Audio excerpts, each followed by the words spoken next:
자, 오늘 말씀 보도록 하겠습니다. 에베소서 3장 7절입니다. 한 절입니다. 한 절. 한 절은 위기가 아닙니다. 복음입니다. 한 절은 위기가 아니고 복음입니다. 자, 한 절 다 같이 하나님 말씀을 읽도록 하겠습니다. 에베소서 3장 7절입니다. 시작. 이 복음을 위하여 그의 능력이 역사하시는 대로 내게 주신 하나님의 은혜의 선물을 따라 내가 일꾼이 되었노라. 아멘. 아멘이란 말은 진실로 내가 믿습니다. 하나님 말씀 내가 믿습니다. 라는 말씀입니다. 아멘이란 뜻이 호산나! 나를 구원하여 주셔서. 성경에 여러 가지 단어들이 있는데 그 단어에 대한 의미가 분명히 있다는 사실. 아멘, 내가 믿습니다. 이 말씀을 내가 믿습니다. 내가 일꾼이 되었노라 라는 말씀을 가지고 함께 은혜를 나누고자 합니다. 우리가 지난주 너무나도 우리 교회가 정말 감당할 수 없는 큰 집회를 했습니다. 맞죠? 예, 찬양 집회를 했습니다. 지난주 여기 뭐 자리가 꽉 찼고, 맞죠? 상기 집사님은 너무나도 힘들었대요. 너무 찬양 인도자와 우리 성도들이 너무 앞에 있어가지고 너무 힘들었대요. 그래서 저는 더 앞으로 가도 될 것 같은데. 다음에 할 때는 더 앞으로 와야 되는데. 그래서 집사님 말씀은 좀 큰 홀로 가야 되겠다라고 얘기를 하시더라고요. 그래서 꿈도 크다. 여기서 그냥 좀 가득 차서 하면 좋을 것 같은데. 아무튼 지난주에 너무나도 많은 또 분들이 또 함께 하셔서 너무 좋았습니다. 먼저는 우리가 그 예배를 받으신 우리 하나님께 영광의 박수를 올려드립시다. 네, 감사합니다. 그리고 함께 은혜를 받고 또 수고한 우리 모든 지체를 위해서 우리 박수 한번 드립시다. 네, 감사합니다. 저는 지난주 예배를 드리면서 너무나도 감사했고요. 그리고 무엇보다도 음반 하나 내도 되겠다. 1집. 더 램프 1집 어떻습니까? 지난주 우리가 말씀을 좀 새겨보면요. 오병이에 대한 부분을 말씀을 드렸죠. 단순한 어떤 기적의 사건이 아니라고 말씀하셨습니다. 오병이의 사건은 뭡니까? 무엇을 예표한다고 했습니까? 예수 그리스도의 뭐죠? 십자가의 죽으심을 예표하는 것이 오병이의 사건이라고 말씀드렸습니다. 이 죽으심을 통해서 우리는 어떻게 되었다? 풍성한 삶. 우리는 풍성하게 되었다는 거죠. 다른 어떤 물질적인, 어떤 육체적인, 어떤 세상의 어떤 것을 가지게 되었다는 풍성함이 아니라 예수 그리스도의 십자가의 죽으심, 그걸 예표하는 오병이의 기적을 통해서 많은 사람들이 뭡니까? 12광주림, 다 배불리 먹고도 12광주리가 남을 만큼 배불리 먹었다. 이미 우리는 뭡니까? 배부른 자란 사실입니다. 할렐루야? 배부른 자입니다. 우리가 모든 것을 가졌습니다. 그래서 지금이 현재 우리 컨디션을만 가지고 나는 뭔가 없어, 나는 부족해 라고 하지 말라고 했습니다. 여러분들이 이미 가진 자들입니다. 구원을 가진 자, 복음으로 가진 자. 이것만큼 어마무시한, 맞죠? 풍성함. 자, 지난주의 말씀이고요. 그리고 이제 에베소서로 돌아와서 지난주의 말씀, 여러분 아무도 기억 못 하실 겁니다. 하나님의 경륜과 사도 바울의 경륜, 그 단어에 대해서 제가 말씀을 드렸습니다. 하나님의 경륜이란 것은 이 세상을 구원하시고자 하시는 하나님의 작정과 하나님의 섭리와 하나님의 구원과 하나님의 통치가 하나님의 경륜이라는 말입니다. 그 경륜 안에 사도 바울에게 주어진 경륜이 있다고 했습니다. 그게 뭐라고 했습니까? 이방인을 향한, 이방인들에게 복음을 전하는 사역. 이것이 사도 바울에게 주어진 경륜이라고 했습니다. 그래서 우리 또한 우리의 경륜이 있다는 겁니다. 여러분의 삶 가운데 하나님께서 허락하신 여러분의 삶의 경륜이 있다는 겁니다. 사도 바울이 그런 사역을 할 수 있었던 이유가 무엇인가? 사도 바울이 그런 사역을 해야 했던 이유가 무엇인가? 어떤 방법으로 사도 바울이 이런 사도 바울의 경륜을 감당했는가? 먼저는 계시로 되었다라고 얘기했습니다. 스스로가 뭔가 하고 싶어서 된 것이 아니라 특별 계시죠. 하나님께서 직접 사도 바울에게 나타나셔서, 그래서 그 일을 감당했다라고 얘기를 했고요. 그것이 비밀이고요. 그것이 계시고요. 그리고 계시의 내용이 비밀이라고 했습니다. 지금 좀 헷갈리지 마시기 바랍니다. 계시와 우리는 지금 단어를 세 가지를 보셔야 됩니다. 경륜이라는 단어와 그리고 계시라는 단어와 그리고 비밀이라는 단어가 지지난주에 이렇게 세 가지가 나왔거든요. 경륜은 굉장히 큰 겁니다. 맞죠? 그리고 계시는 특별하게 하나님께서 주시는 메시지입니다. 방법이죠, 방법. 근데 그 방법 안에 내용이 비밀인데 그 비밀이 무엇인가 하니 사도 바울이 이방인들을 향해서 복음을 전하는 것. 이것이 계시의 내용이라고 얘기했습니다. 이전까지만 하더라도 그 비밀은요, 그들만의 리그였습니다. 무슨 말인가 하니 구원은 그들만의 리그였습니다. 이스라엘 백성들, 유대인들만의 구원이라고 생각을 했죠. 그들만이 누리는 것이 구원이라고 제가 말씀을 드렸습니다. 하지만 그 비밀의 내용은 그렇지 않다는 거죠. 뭐죠? 이방인들도 함께라고 했죠. 이방인들도 그리스도와 함께 상속자가 되었고 지체가 되었고 약속에 참여한 자가 되었다. 이것이 지지난주의 말씀입니다. 자, 오늘은요, 사도 바울은 이 복음을 위해서 어떤 자가 되었는가? 7절입니다. 제가 다시 한번 읽어드리겠습니다. 이 복음을 위하여 그의 능력이 역사하시는 대로 내게 주신 하나님의 은혜의 선물을 따라 뭐가 되었다? 내가 일꾼이 되었다. 일꾼이 되었다라고 얘기하면서 이 일꾼이 되었는데 내게 주신 이것이 뭐? 내게 주신 내가 내 스스로 일꾼이 된 것이 아니라 이 일꾼이 되었다 앞에 수식을 하는데 뭐라고? 내게 주신 것이다 이거는. 그리고 일꾼이 된 것은 뭐 선물이다라고 얘기를 하고 있습니다. 내가 하고 싶어서 내가 어떤 능력이 되어서 한 것이 아님을 사도 바울은 이 내가 일꾼이 되었다라고 얘기하면서 수식하고 있죠. 다시 말해서 내가 일꾼이 되었다라고 하는 의미는 무엇인가 하니 내가 드러나는 사역이 아니라 오직 하나님만이 드러내는 일꾼이다라는 사실입니다. 어떤 일을 하면 우리가 세상에 뭐 여러분 뭐 여러 가지 일을 하지 않습니까? 누가 했냐? 그러면 내가 했지. 하지만 사도 바울이 내가 일꾼이 되었다는 이 말의 함축적인 어떤 내용들은 이것은 내가 하고 싶어서 된 것이 아니라 앞에 수식하고 있죠. 뭐 내게 주신 이것은 선물이다. 다시 말해서 이 일꾼의 사역은 뭡니까? 내가 드러나는 일이 아니라 뭐 오직 하나님만 드러나는 일이라는 사실을 오늘 본문에서 말씀하고 있습니다. 내가 일꾼이 되었다는 것은 뭡니까? 나를 드러내는 것이 아니라 하나님. 다시 말해서 우리 모두도 일꾼이거든요. 우리가 이 땅 가운데 살아가면서 여러분 우리 가운데 하나님께서 허락하신 우리의 경륜들이 있다는 거죠. 그것이 우리가 일꾼이 되었다는 것인데 우리의 삶 또한 어떻다? 뭡니까? 나를 드러내는 것이 아니라 하나님을 드러내는 우리의 삶이 되어야 된다라는 거죠. 자, 이런 선물을 받은 자가 무엇이 되었다? 일꾼이 되었다. 이 헬라어로 보면 감탄을 하고 있습니다. 내가 일꾼이 되었다. 내가 사역자, 이 일꾼이 되었다. 감탄하면서 지금 얘기를 하고 있습니다. 힘들죠? 사도 바울이 지금 에베소서 쓸 때 꽤 뒤편했었거든요. 사도 바울이. 처음부터 일꾼이 되어서, 열심히 되어서, 정말 뭐 내가 한마디 하니까 병도 낫고, 뭔가 기적이 일어나고, 그러면, 이 일이 정말 멋지고 화려하고 굉장하죠. 그러면서 감탄하는 것도 감탄하죠. 근데 에베소서는요, 사도 바울이 후기 때 적은 성경입니다. 다시 말해서 후기 때 적었다는 것은요, 앞에서 수많은 고난과 어려움과 죽을 뻔한 일들이 한두 번 일어난 것이 아니거든요. 쇠가 빠지게 고생하면서 적은 말씀입니다. 자, 그렇다면 내가 일꾼이 되었다라는 이 표현을 쓸 때 어때요? 우리 같았으면 내 괜히 일꾼 되었네. 괜히 이분 잘못 만나가지고 괜히 하나님 잘못 만나가지고 생고생하네? 그러면서 감탄하면서 살 수 있겠나요? 없다는 거죠. 사도 바울은요, 수많은 고초와 어려움 가운데 그럼에도 불구하고 내가 이 사역하는 것이, 내가 일꾼이 된 것이 너무나도 감동스러워하는 거죠. 여러분은 어떤가요? 우리가 이 지하에 내려와서 지하에 이 드램프 교인이 된 걸 정말 감탄하며 지금 신앙생활 하고 있습니까? 윤 목사님 잘못 만나가지고 괜히 콧교여가지고 혜성이 괜히 저 목사님 괜히 저 지혜서 하는 바람에 우리가 뭔데 저기 가서 일을 해야 돼. 알바비도 주지도 않는데.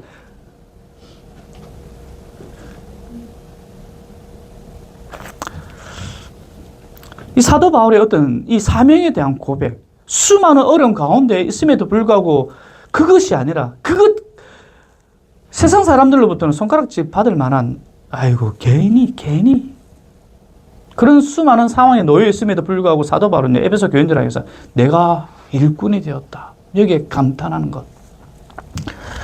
여러분, 지금 이 시대에 또 우리가 일꾼이 된 것, 사명자가 된 것에 대해서 우리가 교인이 된 것에, 기독교인이 된 것에 대한 내가 교회의 찬양 리더로서 재정의 팀으로서 여러 가지 사역을 맡음으로써 내가 감탄하고 있는가? 정말 이 귀한 일들을 우리가 하고 있음에 감격하고 있는가? 좀 의구심이 듭니다.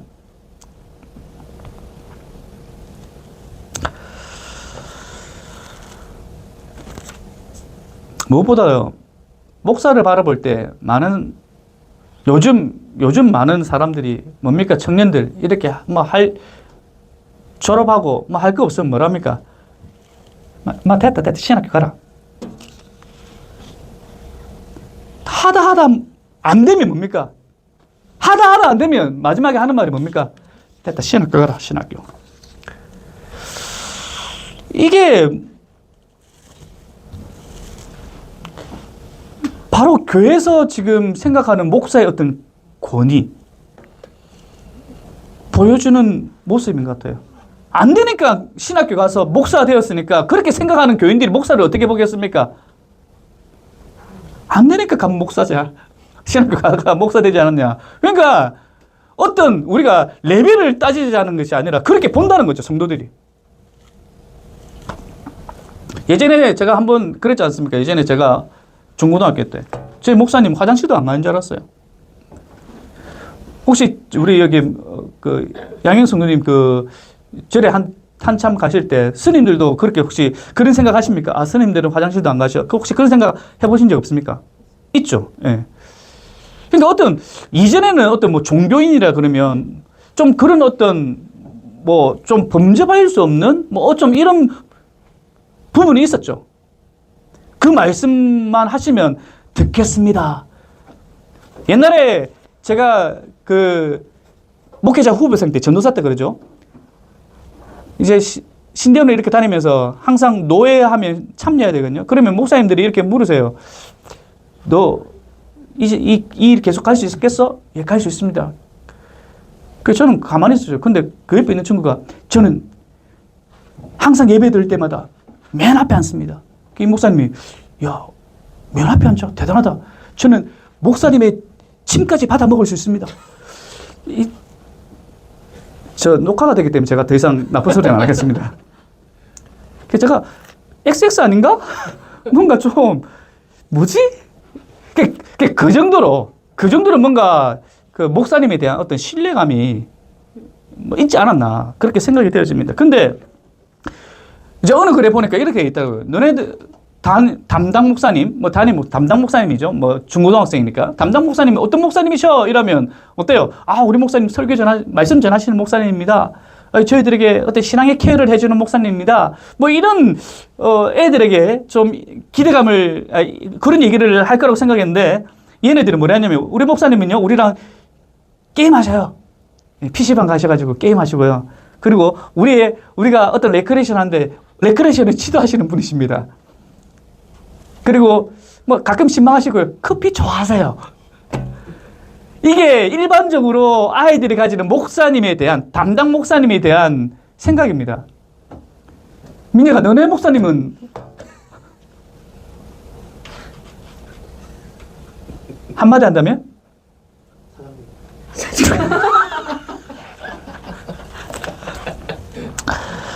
목사의 직무가 그러한가, 진짜. 하나님과 사람 간 유일한 화해의 방법, 말씀이죠, 말씀. 인간이 사람이 이 땅 가운데 어떻게 살아가야 하는가에 대한 말씀을 가르치고 권면하고 그걸 위해서 부르심을 받은 자들이 목회자이지 않습니까? 오늘 사도 바울은 그가 복음으로 부르심을 받은 일꾼이 되었다라는 그 사실 하나만에 감격하고 있다는 거죠.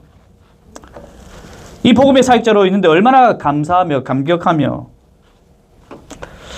여러분, 우리가 지난주에 이제 집회를 마쳤죠. 너무 감사했습니다. 특별히 그 광명교회 청년들과 함께 예배를 드렸는데요.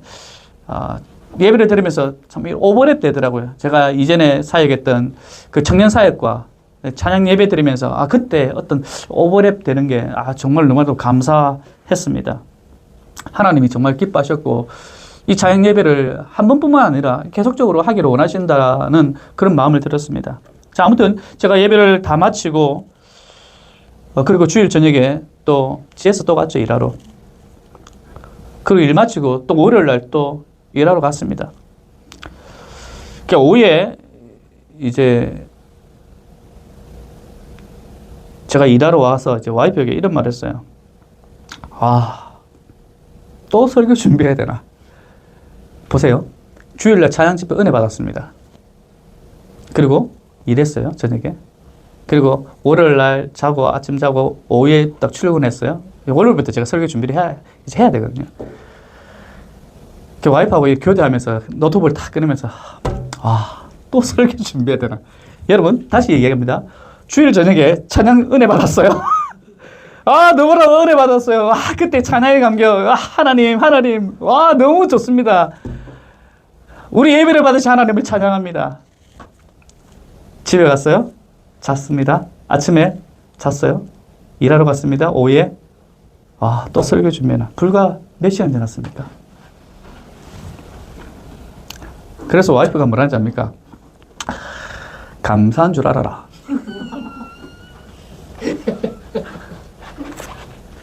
새벽기도, 수요, 금요일 없지 않냐?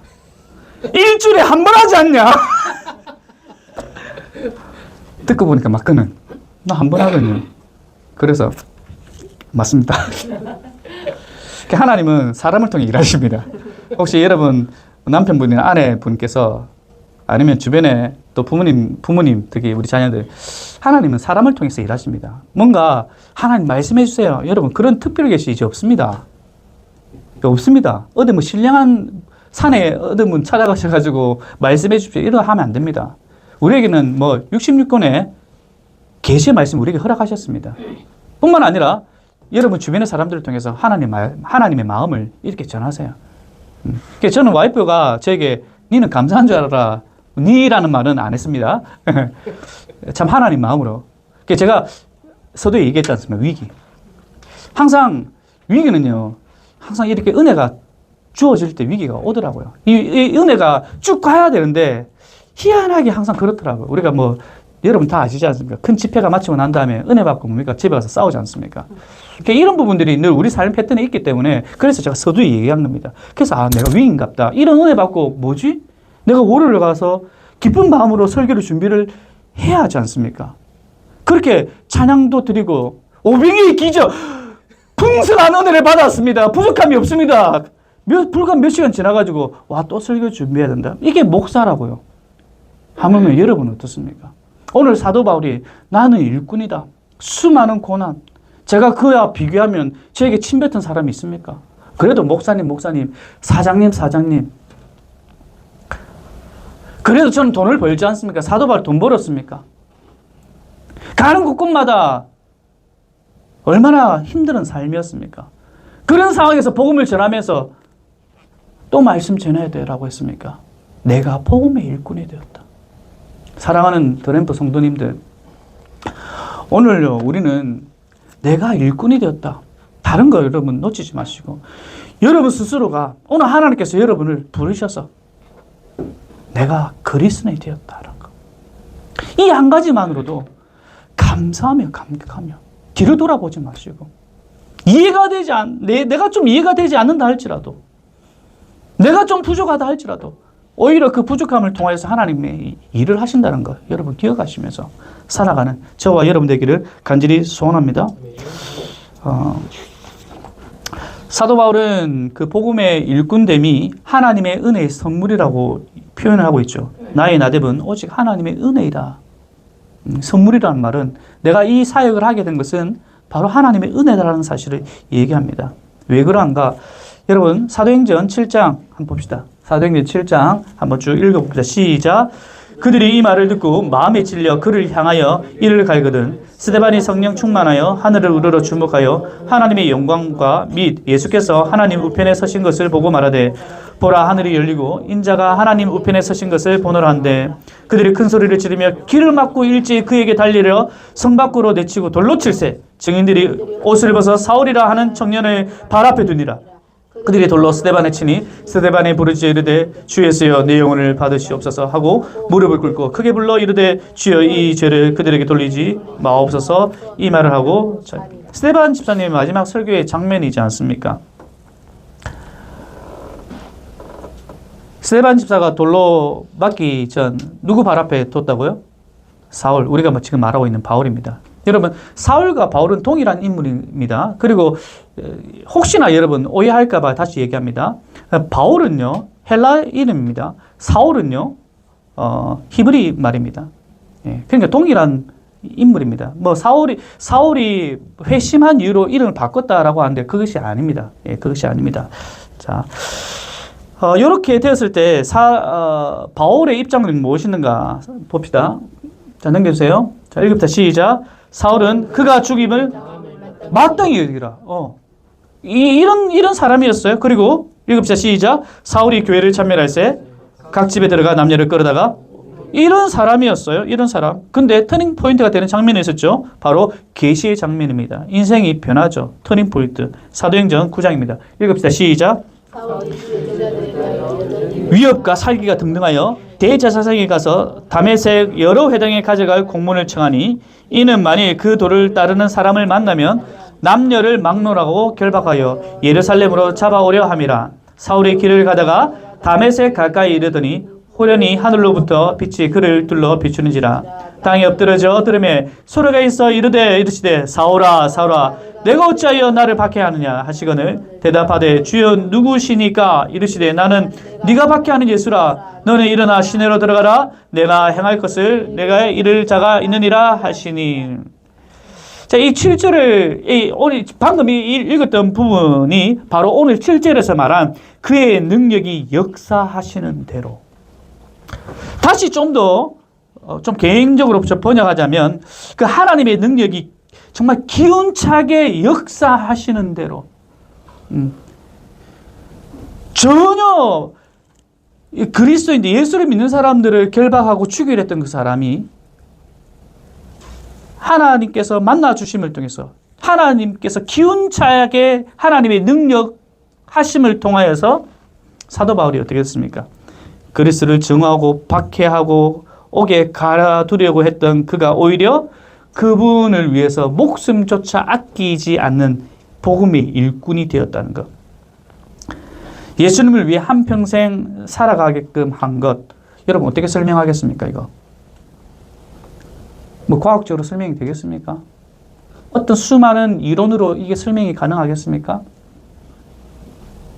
한 가지 우리가 설명할 수 있는 것은 설명이 아니죠. 말씀드릴 수 있는 것은 예수님 만남입니다.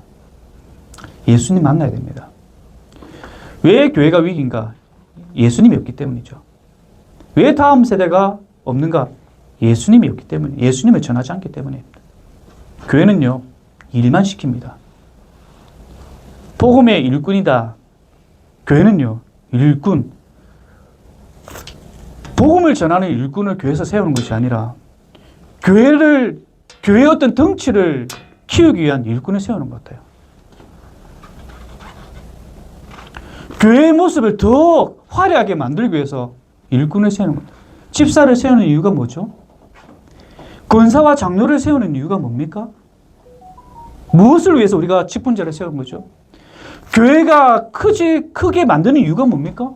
복음의 사회가 아닙니까? 그런데 왜 위기인가? 왜 위기인가? 저는 예수님이 없는 일꾼을 만들지 않나. 우리도 마찬가지입니다. 우리 교회도. 이 지하까지 내려와가지고 우리 교회가 세워져야 할 이유가 무엇인가? 우리가 계속적으로 얘기하지 않습니까? 우리가 계속적으로 우리 교회가 왜 많은 교회들이 있음에도 불구하고 왜 제가 개척을 했고 왜 이곳에 교회가 세워져야 되는가? 우리가 뭐 남들보다 뭐 특별히 잘한 거 있습니까? 뭐 수가 많습니까? 재정이 많습니까? 뭔가 탁월함이 있습니까? 한 가지 이유지 않습니까? 흐릿해져 있는 말씀. 그 말씀을 바르게 전하고 그 말씀대로 살아가자. 그 이유 때문에 우리가 교회를 세웠지 않습니까?